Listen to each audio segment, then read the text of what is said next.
Hello, welcome back to Christopher Taylor at Sovereign Harmony. Good to have you back. Today, you can see right here, it's July 6th, about 1:30 or so local time where I am in the San Diego area. Hope this finds you well. Today, what I'm going to do is go over kind of the next 2 months or so. It'll take us probably from right here in early July right into early to mid-September. A few big events coming up. One being the switch of the nodes of the moon, the sign. So that's the little horseshoe symbol right here and right here. North node is this one here. That's the south node. And so you can see they're at 0 degrees of Taurus and Scorpio, and they're going to back into Aries and Libra here in the next couple of weeks. We'll talk about that. Also, Venus right up here at 24 degrees Leo right now. That is scheduled to go retrograde here July 22nd through September 3rd. Okay, and so that happens about once every 18 months. And Venus and the Sun have a special cycle together so that every 8 years, we're essentially experiencing the Venus retrograde in a similar part of the zodiac, similar time of year. So we can go back 8 years ago, 8 years before that, etc. And I'm going to show you something very interesting, a pattern that I've noticed going way back to the early 90s. So we're going to go back about 30, probably 32 years. So that many, rungs of four rungs of 8 years to go back to that time, just to show a pattern that's happened, especially with U.S. presidential elections. Okay, and then another thing that will be happening here is the Mercury is going to go retrograde. Okay, so it's not going to be for a while, but Mercury here at 21 degrees Cancer, that's going to move all the way through Leo over the next several weeks, and then when it gets to 22 degrees Virgo, about here, that's August 23rd. That's going to retrograde back to about 8 degrees Virgo, and that'll be September 15th. So that kind of rounds out, timing wise, what's happening. You got Venus retrograde July 22nd to September 3rd. And we're going to have Mercury retrograde that'll initiate while Venus is retrograde on August 23rd. And that'll go until about September 15th, so mid-September. And again, preceding both of those will be the switch of the nodes into different signs. So what does the nodes kind of have to do with?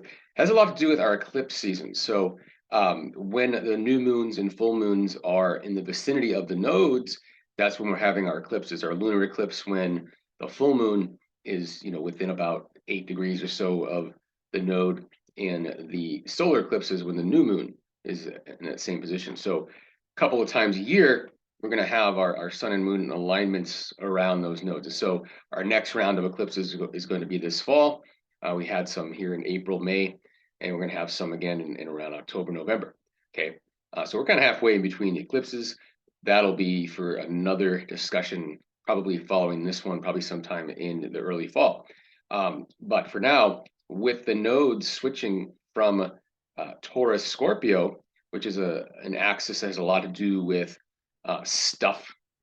Okay, so like acquiring and releasing stuff, values, etc., has a lot to do with money. So it's kind of what's been going on a global stage when it comes to money, which we're going to get more into when we talk about the Venus retrograde here. But that's really what the themes that have been going on.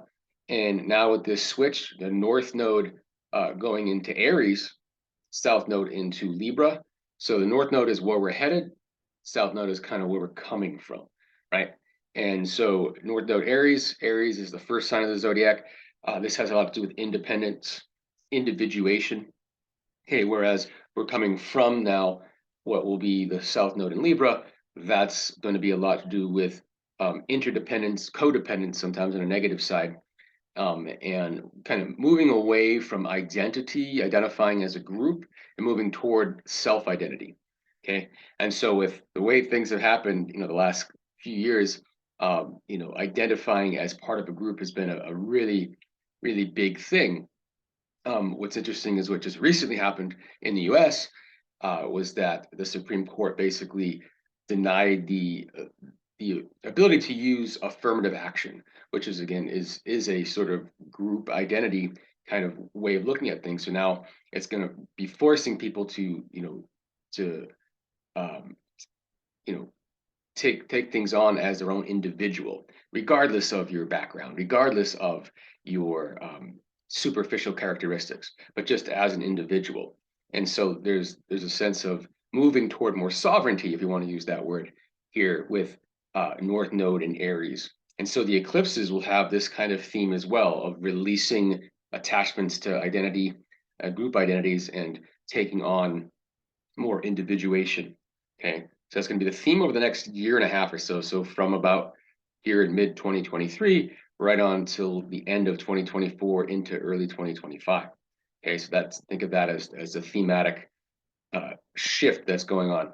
Now with Venus retrograde, as I mentioned, that's going to be July 22nd. It will retrograde at about 28 degrees Leo. It's almost there. And then it's going to go back. And then on September 3rd, it'll turn direct around, I believe it's like 11 or 12 degrees Leo. Okay, so this general zone, so wherever that is in your chart, that's going to be up for some stimulation here. Same as it was 8 years ago. So think back to the mid to late summer 2015. Think back to mid to late summer 2007, mid to late summer 1999, and mid to late summer 1991. I'm not going to go any further back than that. But you can, if you want, and kind of use those summers as a guide. And so what happens with this cycle is each rung of the cycle starts a few days earlier and in a few degrees earlier, but generally speaking, the same zone. So for example, last year, I believe started about 0 degrees Virgo and backed up to about 15 degrees Leo or so. Okay, about the same stretch of space, but a few degrees ahead of where it's going to start to retrograde now. And so all of these, the last 8 years, 16 years, 24 years, 32 years ago, back to 1991, in each case, the retrograde of Venus started in early Virgo, moved back into mid Leo, and then went forward. This is the first of this grouping that is strictly in Leo. So it's actually going to start in late Leo and be in Leo the entire time. And I find it significant for a few different reasons. I might as well just jump into it. Okay, so in the US, if you're not in the US, then you can follow along. But the elections are not during these summers, but these are the summers that lead into the following year's presidential election. Okay, and it's not all not every 4 years, it's every 8 years, and just so happens that this is lining up with that. And so the pattern that I've noticed with this, and now Leo has a lot to do with leadership. Okay, and in the Venus retrograde has a lot to do with shifting sands when it comes to leadership. What in Venus has a lot to do with preference. Okay, so what is the public preference, the collective preference for leadership, and how does that shift? And how to each of these periods every 8 years going back to the early 90s, what has been that shift? Okay, and something that I just kind of jumped out at me is if you go back to 1991, so that's leading up to the 1992 election in the US. This is when we had really the first legitimate third-party candidate that actually got votes. And that was Ross Perot. Okay, and so there was some shifting sands. He got votes from probably both sides of the aisle. This is an unconventional candidate, etc. He didn't really shift the election in one direction or the other, but there was the first sense of the public sentiment preferring something outside the establishment. Okay, that's the theme that we're going to see as I move through every 8 years to now, what we see happening. So that was the initiation of it, but didn't make a big impact. We go 8 years into the future, so summer of 99, that's leading up to the 2000 election. In this case, we had another third-party candidate that took votes away. This time, they actually did affect the election. Okay, so in this was Ralph Nader. Okay, he was Green Party candidate, and he took some votes away from Al Gore. And it's interesting, if you remember back to the 2000 election with the hanging chads in Florida, and it was all about Florida. Whoever got Florida got that election. But there was a small state up in New England, close to where I'm from, where I went to college, actually, New Hampshire, and they only have 4 electoral votes. And that state was won by Bush, but Nader got more votes in that state as a percentage than any other state. And those Nader voters probably would have voted for Gore. And if you just give Florida to Bush in that election, but those voters that voted for Nader voted for Gore, Gore wins that election because of those 4 electoral votes. Okay, so it did actually make a difference in that election. So we go from 1992 uh, election, again, had the summer of 91 with this Venus retrograde, where the emergence of Ross Perot entered in a legit third party candidate. Then in 1999, Ralph Nader follows suit, becomes a legit third party candidate, this time makes a difference in the election. Doesn't come close to winning, but makes a difference in the election, okay? So now we move forward to the summer of 2007 into the 2008 election. And of course, heading, the summer of 2007, it was very clear who the establishment wanted, especially to run Democrat, and it's Hillary Clinton. It was her race, right? She was the establishment candidate. She was going to win. But then the senator from Illinois, Barack Obama, comes in and makes waves in the summer of 2007. And in 2008, wins the primary, right? And so this is an unexpected candidate that kind of wasn't a third party candidate, but an unexpected candidate that dethroned essentially the establishment in that party, okay, and went on to win. All right, and this is someone that spoke a big game about being against Monsanto and big pharma in general. Also spoke a big game against the military industrial complex in the wars in Afghanistan and Iraq, etc. And he was sounded adamant that he wanted to end the wars and that he was going to be hard on big pharma, etc., etc.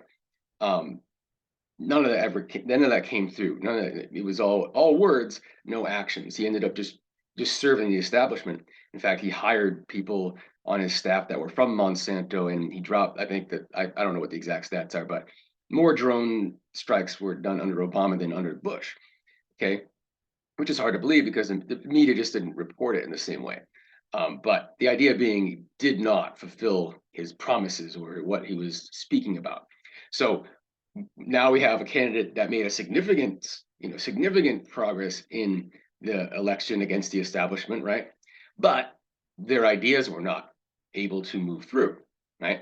But it's a step in the same progressive direction toward outside candidates breaking up the establishment, right? And so now we move 8 years into the future from there, and that would be the summer of 2015. And that's short enough to, in time ago that most people realized that's when Donald Trump was rising. Okay, and it was similar sentiment. It was anti-establishment. It's like here's the corruption. I'm going to come in and clean up the corruption, right? Um, and so he also was able to, oust an establishment candidate in the other party, and then kind of move in, be president. And in this case, he actually did implement certain things. Like there were things like energy independence, something that a lot of the establishment uni-party types, regardless of what side, have a lot of investments in these foreign entities and foreign energy, etc. And so they weren't too happy about that. But for anyone that's actually, a citizen of any country, if you're energy independent, that's a good thing for you, regardless of which country it is. And it's hard to make arguments against that unless you're invested in foreign trade and whatnot, and it benefits you, and you can manipulate using your words to make it sound like it's a better idea. But anyway, so we have the most impactful, right, of outside candidates, and that being whether you like him or not, that he's the most impactful. Okay, now we come to today, and at least right now, and we don't know because there's still time between now and then, but like what is emerging right now is Robert F. Kennedy Jr., right? And there's a lot of bad press out there from the media. No one wants him to be ousting the establishment choices, etc. But as far as polls go, he's very popular. Okay. And again, popular for similar reasons that Obama was anti-pharma, or like at least challenging pharma and challenging the military industrial complex. So very similar. So the question is, will he or someone else emerge as the outsider candidate that outs the establishment this time around, like it has been, and not only like makes an impact, but maybe makes the most significant impact. Okay, and because, like I said, Venus was starting in Virgo, moving back to Leo in all the previous ones, 1991, 1999, 2007, and 2015. But this time here in 2023, the retrograde's entirely in the sign of Leo. again, with leadership and the preferences and the shifting preferences. So could it be that, like, all of these, the last 30 plus years has been building up this idea of collective preference towards something outside the establishment and wanting it to be significant and impactful. Okay, so we'll see how it plays out. But that's just how when I looked at it, it kind of jumped out at me as a pattern that we're in. So we'll see how it plays out this time around. Okay, and interesting to note with regard to this Venus retrograde as well, something very significant. So Venus having to do with money, okay, and in Leo having to do with leadership. In the aspects that Venus is going to make, so now I'm going from more of like the U.S. to more global financial scale, okay, and so Venus is going to be forming a square to Uranus in Taurus, as well as a square to Jupiter in Taurus. And Taurus having to do, again, like I talked about before with the North Node in Taurus, having to do with money, having to do with resources, okay? So something big is shifting here because the last, these Venus retrogrades that happened 8 years ago, 8 years before that, didn't have these aspects happening. Uranus was not in Taurus, Jupiter was not in Taurus. So this is unique to this particular Venus retrograde. And on a global financial scale, what's happening, if you're not familiar, and it's interesting how it lines up in timing wise, is the organization called B.R.I.C.S. It's B.R.I.C.S. And that's just an acronym that includes 5 countries. So it's Brazil for the B, Russia for the R. It's who is it? I know it's South Africa, China, and India. That's what it is. B.R.I.C.S. Okay. So that is if you look at those countries, that's a sizable global population. Okay. It represents a huge chunk of the global population. And there are also countries that are on a waiting list to join B.R.I.C.S. Okay. And so what B.R.I.C.S is trying to do is create a new currency, create a new default currency on a global trading scale. So the US dollar has been the default currency for a long time, okay? And what the B.R.I.C.S nations want to do is break that up, okay? And so they've been working on this for a number of years, probably 15 to 20 years at this point, trying to put this together. And supposedly they're having a meeting in South Africa on August 22nd, I believe. Yeah, August 22nd. And so that is literally when Mercury is going to be stationing and it turns retrograde the following day. It's also right in the middle of Venus's retrograde.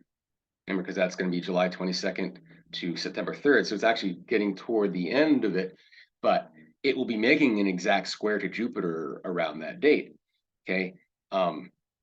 And so I get the sense astrologically in looking at when this is scheduled and what's happening, that this is going to be a significant turning point in the global financial structure in general, and how trades are done and what currencies are considered most important or most valuable. Okay, so we could be in the midst of a major shift on a global scale, away from the US dollar and toward whether it's some existing currency that they agree on, or whether they create something that they can all agree on, right? So it's who knows how it plays out, but I just see it, as far as the astrology goes, I find it very, very interesting. And also considering, with the nodes shifting in on a personal basis, the idea of people getting more individuated. Okay, so there's a sense of what we've relied on, what we've codepended on, having to be released and coming into a new sense of self, and how, where we stand and how confident we stand there. Okay, so all that together, it's a lot of information, I understand, but if you have any questions, please let me know. You can also contact me through YouTube, but also Facebook. Please do follow my page. I put a lot more updates on Facebook than I do on YouTube, so you can get up to some weeks 3 or 4 posts in a week, talking about full moons, new moons, retrogrades, all of it, and as well as smaller, more minor aspects. So do follow me on Facebook if you haven't already. I'm also on Twitter and Telegram, same thing, Sovereign Harmony Astrology. And if you're interested in connecting with me so we can figure out where this Venus retrograde, where this nodal shift is happening in your chart, please do let me know. And I did neglect to talk about Mercury retrograde, but we know when it starts, and it starts right around that when the B.R.I.C.S meeting is. So it should be interesting how things play out from late August into mid-September, when we come out of both the Venus retrograde September 3rd and the Mercury retrograde September 15th. That period, I feel like we're going to be on the other side of something at that point. Okay, and then we're going to be heading into the eclipses. So I'll probably come back on here sometime in mid to late September to talk about the eclipses and what's coming and then we'll have a better sense of how things have unfolded throughout the summer, because this is a very shifty summer for sure. And like I said, on a global financial scale, also in terms of what candidates might be jumping into the U.S. election that aren't expected, or unexpected candidates jumping further ahead than expected, etc. So should be a good one. Anyway, Christopher Taylor, Sovereign Harmony, signing off. Again, do contact me, leave comments, questions, and we'll talk to you soon. Thanks a lot.